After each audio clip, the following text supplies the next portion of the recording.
राधे राधे प्रिय दर्शकों, जिंदगी का सफर चैनल में आपका स्वागत है।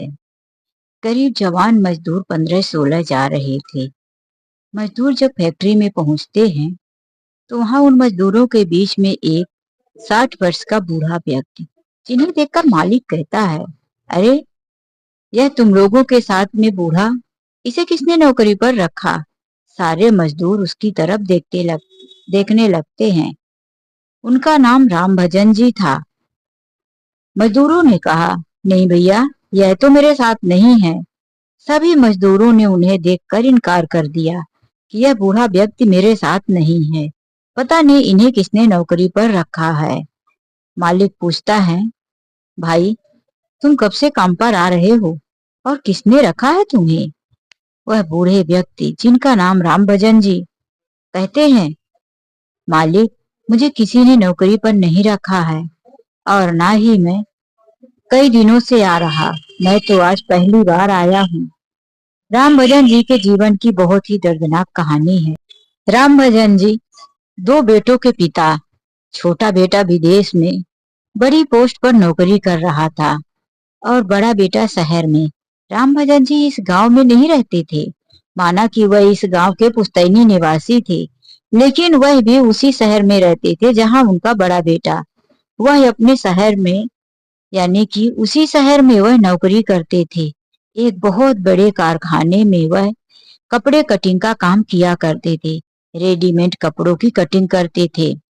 लेकिन जब उनकी उम्र 60-65 वर्ष हो गई और उनके हाथ से कटिंग करने वाली कैंची कांपने लगी, तो उन्हें मालिक ने कहा कि अब आप कहीं और काम देखिए या कि आप रिटायरमेंट लीजिए। अब मैं आपकी जगह कोई दूसरा कटिंग मास्टर रखूंगा, क्योंकि अब आपके हाथों में वो ताकत नहीं रह गई। राम भजन जी भी अब नौकरी नहीं करना चाहते थे, क्योंकि उनसे समय समय पर, यानी कि कई कई घंटों तक काउंटर के पास खड़े होकर कटिंग करना नहीं जमता था। कमर दुखती थी, घुटने दुखता था। तो वह भी अब ऐसी कोई नौकरी ढूंढ लेना चाहते थे जहां वो बैठकर कुर्सी में आराम से काम कर सके। लेकिन जब 60 वर्ष की उम्र हो चुकी थी तो उन्हें अब कौन नौकरी पर रखता। हर कोई देखने वाले यही कह देते कि अब आपको नौकरी करने की क्या जरूरत है। वहीं बड़ा बेटा भी शहर में नौकरी करने लगता है। बड़ा बेटा और बहू शहर में ही रहते हैं। छोटा बेटा विदेश जाकर शादी कर लिया था। फिर भी राम भजन जी शहर छोड़कर गांव वापस नहीं आना चाहते थे। वह अपनी पत्नी के साथ उसी शहर में रहना चाहते थे। उन्होंने अपनी ही मेहनत की कमाई से वह शहर का मकान खरीदा था। गांव में भी उनका पुश्तैनी मकान है। जब बड़ा बेटा और बहू रहने लगे, उन्होंने देखा कि अब पिता की कमाई बंद हो चुकी है। पिता अपने लिए नौकरी ढूंढ रहे हैं। तो एक दिन बड़े बेटे ने कहा, पापा अब आपको इस शहर में नौकरी मिलना बड़ा मुश्किल है।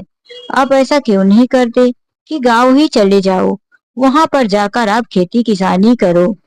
राम भजन जी ने कहा, मैंने अपनी जमीन तो तुम लोगों के परवरिश या छोटे बेटे की पढ़ाई के चक्कर में बेच दिया है। अब गांव में जाकर किसानी किसमें करूंगा, बस रहने के लिए मकान बचा है। तो बड़े बेटे ने कहा, वही बचा है तो उसी में जाकर रहो।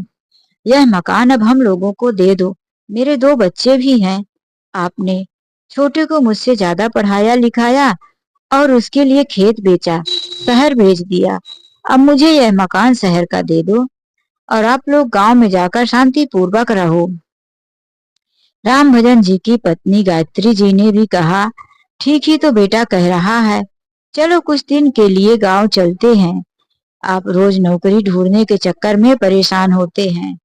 कुछ दिन गांव में रहेंगे, शुद्ध हवा पानी, घूमेंगे फिरेंगे, उसके बाद लौट कर आएंगे तो आप नौकरी ढूंढ लेना।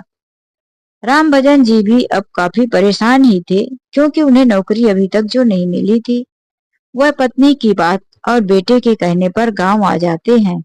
आज उन्हें गांव आए हुए 1 साल हो चुका था, लेकिन अभी तक वह जो थोड़े बहुत पैसे जमा किए थे, उसी से उनका खर्च चल चुका था। अब उनके अकाउंट में पैसे नहीं थे। वैसे भी ज्यादा पैसे होते ही कहाँ थे। वह शहर में रहते तो सारा खर्च वह खुद के पैसों से ही लाकर दिया करते थे। बड़ा बेटा या बड़ी बहू, ये दोनों ही बहुत चालाक थे। अपना पैसा बचाकर रखते और पिताजी की कमाई को खर्च करते। आज जब बूढ़े पिता की नौकरी छूट गई तो अपने साथ रखने से भी मना कर दिया। बेचारे पिता गांव में आ गए। साल भर किसी तरह से काम किया। फिर जब गुजारा मुश्किल होने लगा तो एक दिन अपने ही गांव में एक किसान के घर जाकर कहते हैं, भाई, भले ही मैं शहर चला गया था, लेकिन मुझे खेती किसानी का भी अच्छी जानकारी है। मुझे अपने खेतों में काम करने के लिए रख दो। मैं यहाँ पूरी मेहनत और लगन के साथ काम करूंगा। उस किसान ने कहा, कैसी बातें करते हो राम भजन जी, अब आपसे भला खेती किसानी कहाँ होगी। पूरी उम्र तो आप एसी रूम में बढ़िया मास्टरी का काम करते रहे और अपना खुद का मकान शहर में बनाए। बेटा विदेश, आप मजाक क्यों कर रहे हो कि आप मेरे यहाँ नौकरी करोगे, और वैसे भी अभी इस उम्र में आपसे काम कहाँ होगा। वहां भी राम भजन जी को अपना मजाक ही बनाता दिखा। वह वहां से वापस चले आए। अब उन्हें कहीं काम नहीं मिला। लौट कर वह एक पेड़ के नीचे बैठ गए। पीपल का पेड़, ठंडी छाया, और वहां मन में सोचने लगे कि अब घर कैसे जाऊं, पत्नी को क्या कहूंगा कि मुझे कहीं फिर से नौकरी नहीं मिली। आज तो उनके घर में अनाज का एक दाना भी नहीं था। सुबह से पत्नी उम्मीद लगाए बैठी होगी कि पति आएंगे तो कुछ खाना बनेगा। वह बहुत दुखी हुए। घर की तरफ उनका कदम नहीं बढ़ रहा था। शाम 5 बज रहा था। वह उसी पेड़ के पास बैठी। पीपल के पेड़ में कुछ पत्थर की मूर्तियां, जिन्हें हम भगवान के रूप में पूजते हैं, रखी गई थी। उनके ऊपर चंदन टीका माला लगाकर उनकी पूजा की गई थी। वहां पर आने वाले श्रद्धालु पूजा करते हैं, चंदन टीका लगाए, चावल अक्षत उनको चढ़ाए, जल चढ़ाए। फिर देखा कि यहाँ एक बूढ़ा व्यक्ति बैठे हुए थोड़ा नींद में है। उन्हें लगा कि यह अब नया भिखारी है। दया आई। किसी ने उनके हाथ में 10 रुपए रख दिया तो किसी ने उनके पास 2 4 के सिक्के फेंक दिए। सिक्के की आवाज से उनकी नींद खुली तो उनके मुंह से अचानक निकल पड़ा, अरे भाई। जब तक वह व्यक्ति जा चुके थे, वह कहना चाहते थे, अरे मैं भिखारी नहीं हूँ, एक इज्जतदार व्यक्ति हूँ। मैंने अपने जमाने में एसी रूम में कितने कपड़ों की कटिंग किया है। मैं एक एक से अच्छे कपड़े काटता था। मैं एक टेलर मास्टर था और मुझे मुझे यहाँ भीख मांगना पड़ रहा है। लेकिन लोग जा चुके थे। उन्होंने अपने यहाँ पास कुछ 50 60 रुपए इकट्ठा देखे तो उन पैसों को वह उठा लिए। अंदर से बहुत आत्मग्लानि और अपमान महसूस कर रहे थे। लेकिन उनके पत्नी की भूख, उनकी पत्नी की याद उन्हें आई। अब इन पैसों से वह किराने की दुकान पर जाकर आटा, प्याज और नमक खरीदते हैं और अपनी पत्नी के पास लेकर गए, लो रोटी बना डालो, प्याज नमक के साथ खा लेंगे। पत्नी ने आज का काम तो चला दिया। फिर से राम भजन जी घर से निकले काम ढूंढने के लिए। उन्होंने सोच लिया था कि मैं कोई काम ढूंढकर करूंगा, मैं भीख नहीं मांगूंगा और इज्जत की रोटी खाऊंगा। लेकिन पूरा दिन वह शहर में, गांव में भटकते रहे। किसी ने उन्हें नौकरी नहीं दिया और वह दुखी होकर एक बस स्टैंड के पास बैठे। तभी उनकी नजर पड़ती है कि वहां से कुछ मजदूर जा रहे थे। उन्होंने सोचा, इन मजदूरों के साथ मैं भी चला जाता हूँ, शायद मुझे भी कहीं ना कहीं नौकरी मिल जाए। जब वह मजदूरों के साथ एक फैक्ट्री में पहुंचते हैं तो वहां पर मजदूरों की चेकिंग होती है और बूढ़े राम भजन जी को वहां काम नहीं मिलता। वह बहुत दुखी हो जाते हैं। लौट कर बाहर आने लगते हैं तो मैनेजर उनकी आंखों में आंसू देख लेता है। फिर कहता है, अरे बाबा रुको, तुम्हारे चेहरे पर और तुम्हारी आंसुओं से पता चल रहा है कि तुम काफी मजबूर हो। वह रो पड़ते हैं और कहते हैं, हाँ, मालिक मेरा इस दुनिया में कोई नहीं है जिसकी वजह से मैं अपना और अपनी पत्नी का पेट भरने के लिए काम करना चाहता हूँ। कहने के लिए तो दो दो बेटे हैं, लेकिन वह दोनों बेटे अब हम बूढ़े माता पिता पर ध्यान नहीं देते। मैनेजर कहता है, ठीक है बाबा, लेकिन आपको तनख्वाह यहाँ जवान मजदूरों की तरह नहीं मिलेगी। आपको तीसरा भाग तनख्वाह में दिया जाएगा। अगर आपको मंजूर है तो जाओ, आप यहाँ मजदूरों के साथ काम करो। राम भजन जी की मजबूरी थी, वह मजदूरों के साथ काम करने लगते हैं। काम तो वह बड़ी मेहनत और श्रद्धा के साथ कर रहे थे, लेकिन उन्हें मजदूरी उतनी नहीं मिल रही थी। जितना भी मिलता वह लेकर जाते, उतने में उनके लिए एक टाइम का चूल्हा जल पाता था। गायत्री देवी जी ने देखा कि मेरे पति काफी परेशान पूरा दिन मेहनत करके आते हैं तो भी घर में अच्छे से खर्च नहीं चल रहा है। वह अपने पति को भूखा ना रख सके, इसीलिए पड़ोसियों से कुछ न कुछ मांगने चली जाया करती थी। अरे बहन, मुझे आज आधा किलो आटा, थोड़ी सी दाल और नमक दे दे।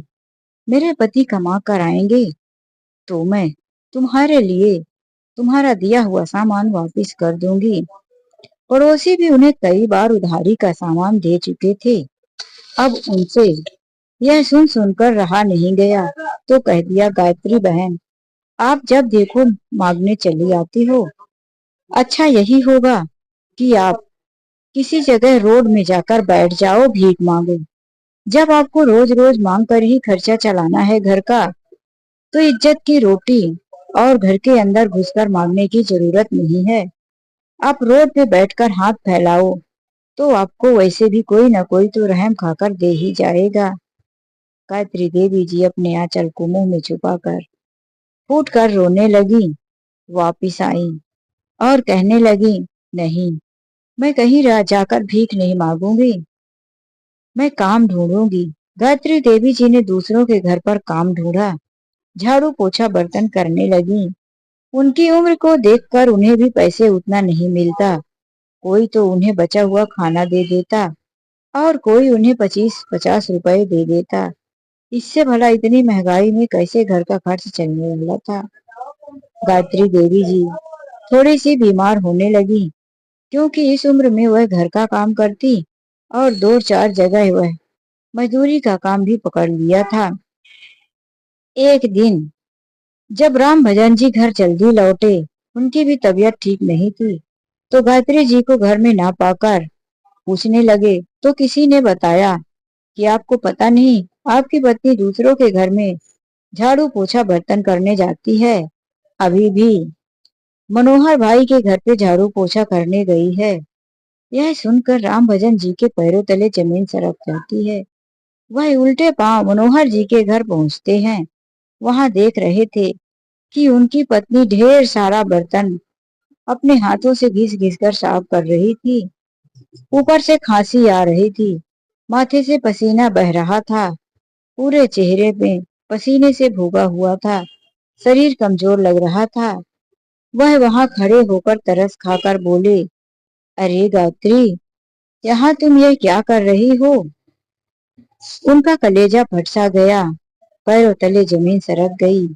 जिस पत्नी को कभी उन्होंने दांत दपट कर घर के काम नहीं बोले, उनकी पत्नी अपने मर्जी से घर के काम करे या ना करे, वह कभी नहीं बोलते थे। आज उनकी पत्नी दूसरों के घर में जूठे बर्तन धोते हुए थी। वह देखकर बहुत दुखी हुए और अपनी पत्नी को साथ लेकर घर आए। समझाने लगे कि गायत्री, ये सब मत करो मेरे जीते जी, मैं कमाऊंगा ना, तुम्हारा पेट भरूंगा। गायत्री जी ने कहा, देखो, आप भी इतना काम करते हो, आपको इतनी मेहनत करनी पड़ती है, उसके बाद भी घर का खर्च नहीं चल पाता, तो मैंने सोचा क्यों ना हम दोनों मिलकर अपना पेट चलाएं। राम भजन जी रो पड़े और कहने लगे, गायत्री, तुम ये सब मत करो। हमारे खानदान में आज तक किसी ने किसी के घर का जूठा बर्तन नहीं धोया। गायत्री जी रोते हुए कहने लगी, तो क्या करे, ये दो नालायक बेटों ने तो हमारी जिंदगी हराम कर दिया है। एक ने हमारा खेत बेचवा दिया, तो दूसरे ने हमारा घर छीन लिया। अगर आज आप शहर में होते, अपने घर पर होते, तो अपना आधा घर किराए से भी देकर और हमारा खर्च अच्छे से चल जाता। इन दो नालायक बेटों ने हमारा जीना हराम कर दिया। इस उम्र में हमें दर दर भटकने के लिए, ठोकर खाने के लिए छोड़ दिया है। राम भजन जी भी अब गुस्से में थे, लेकिन उनके पास कोई रास्ता नहीं था कि वह अपने दोनों बेटों को कुछ कह सके। वह जब भी दोनों बेटों को फोन लगाते, दोनों एक दूसरे की बातें करते। अरे, बड़े वाले को तो अपना मकान दे दिया, मुझे तो बस थोड़े से पैसे खेत बेचकर दिए। और बड़ा वाला छोटे वाले की बात कहने लगता, अरे उसे तो खेत और जमीन बेचकर पढ़ाया लिखाया, उसी से क्यों नहीं मांग लेते, आखिर हमारे लिए किया ही क्या है। दोनों का एक ही जवाब होता। इसीलिए वह दोनों बेटों के पास फोन लगाना भी बंद कर दिए थे। वह घर से बाहर निकले कि अब कोई ऐसी नौकरी ढूंढूंगा जहां मुझे पूरी की पूरी पगार मिल सके। आधे से कम तनख्वाह में काम करके भी मेरा घर नहीं चलता। वह वहां से निकलकर चौराहे पर बैठे ही थे कि उनके बचपन के एक मित्र वहां उन्हें मिल जाते हैं और उनसे कहते हैं, अरे राम भजन भाई, यहाँ आकर क्यों बैठे हो सुबह सुबह।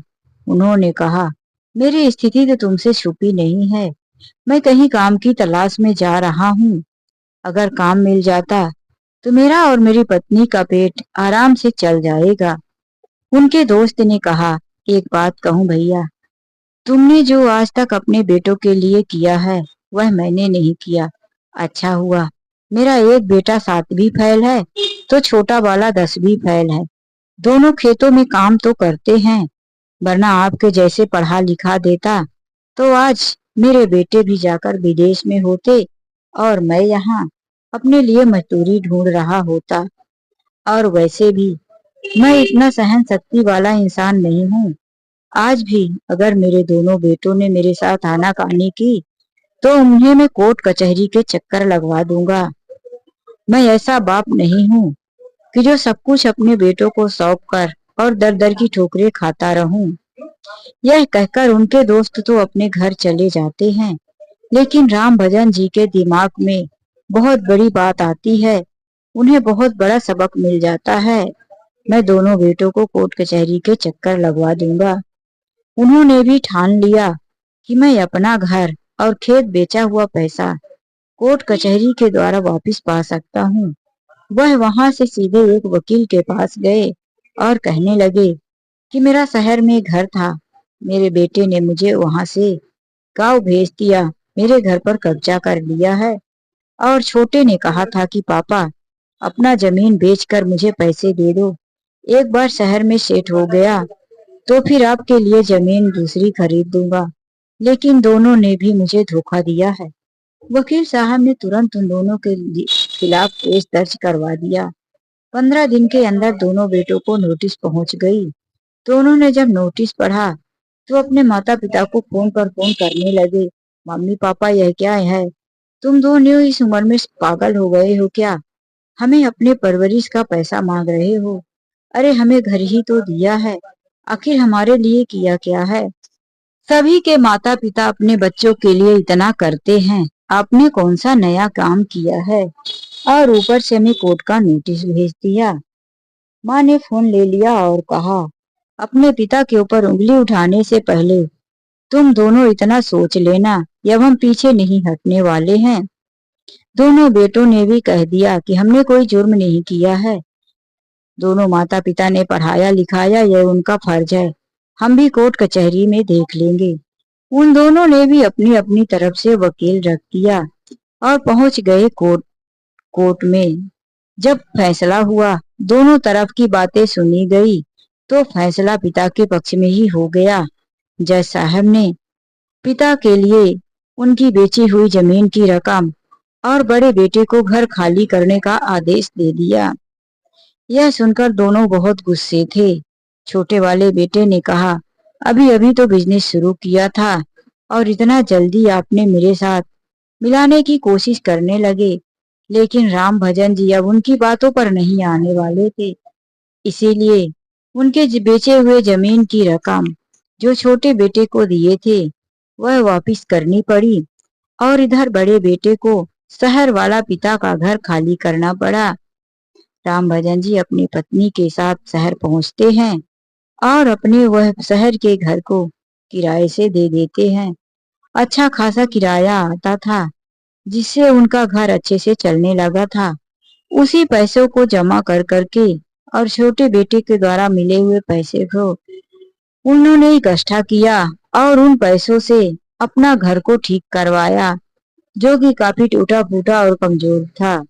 तो दोनों माता पिता ने अब अपना कलेजा अपने बेटों के लिए टाइट किया और बेटों को सबक सिखाया और फिर अपने जीवन के लिए कुछ पैसे बचाए, जिससे उनके बुढ़ापे का सहारा हुआ। तो दोस्तों, कहानी यहीं से खत्म होती है। माता पिता ने अपने दोनों बेटों के साथ सही किया या गलत, आप लोग कमेंट करके जरूर बताना। मेरी वीडियो कहाँ कहाँ से देख रहे हैं, यह भी कमेंट करना मत भूलना। राधे राधे, जय श्री कृष्णा।